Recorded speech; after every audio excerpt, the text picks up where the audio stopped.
Hi, I'm Tim. Welcome to Watchbox, and thanks for logging on. If you love this watch, email me, tmosso@thewatchbox.com. It's in the description below. Your purchase and pricing email question line for buying this or any watch you see on any Watchbox platform.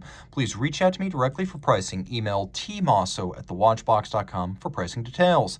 Today, we are discussing a sensational scrambled serial era Rolex Oyster Perpetual Day-Date 118208 with emerald green sunburst metallic dial and a domed bezel. This is an extraordinary and rare combination of features for Rolex Day-Date. So, it's 36 millimeters in diameter.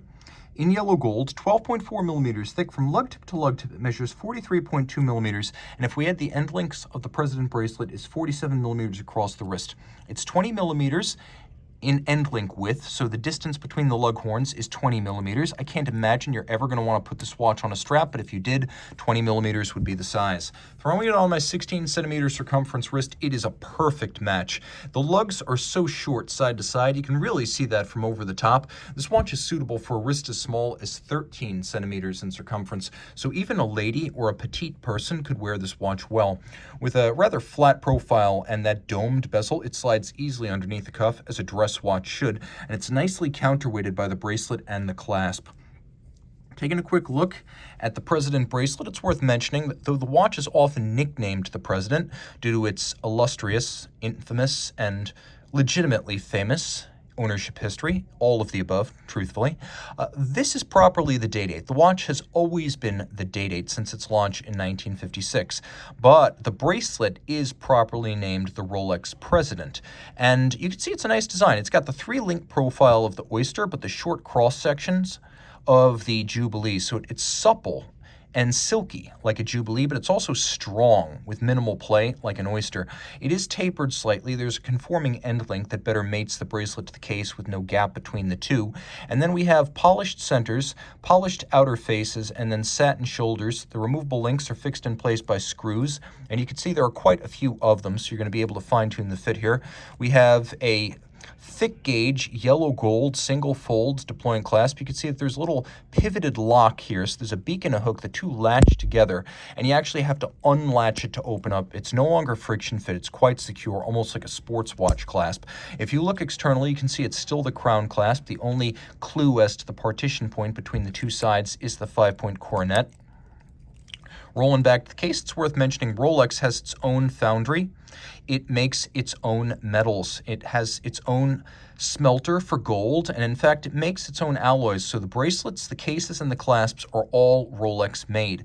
We have here an Oyster-style case, polished lug hoods, polished flanks, screw-down twin-lock crown in gold. You know it's that because it has two dots, 100-meter water resistance, solid case back, Oyster-style. You can see that the hallmarks on the reverse of the case are still quite distinct and deep. This is an unusual bezel for a Day-Date.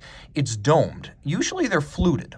This look is a little bit more like an Oyster Perpetual, which gives it a cool vintage aesthetic. Sapphire crystal, of course, with the Cyclops eye magnifier. We have that emerald green metallic sunburst dial. We have yellow gold hands that are fluted down the center for better contrast. Applique loomed indices and a yellow gold Rolex crown. Now, when we turn out the lights, you can see this watch is quite well loomed. Not every Day-Date dial is loomed. This one is, making it a little bit sportier. And again, the combination of the President bracelet, the domed bezel, the emerald green dial, the yellow gold, the 36 millimeter case, all of these things are uncommon in combination. Caliber 3155, a manufacturer automatic movement inside, has two special setting modes. One is hacking or stop seconds. The other is a double quick set system, so I can set the date and I can set the day independently in rapid fashion if I need to. It beats away at 8 beats per second, pivots on 31 joules. It's a bidirectional winder with a 48-hour power reserve and a COSC Swiss chronometer certification, so it's very accurate. And it also has a full balance bridge with a free-sprung balance for bracing against shock, so it's a fairly tough movement. It has a Breguet overcoil hairspring of a niobium zirconium alloy, so the overcoil hairspring means in any position, the watch keeps very consistent time. Gravity doesn't have much of effect on it. And the niobium zirconium alloy means that it is highly anti-magnetic. There is a lot to love with this Day-Date. Reach out to tmosso@thewatchbox.com for purchase and pricing details.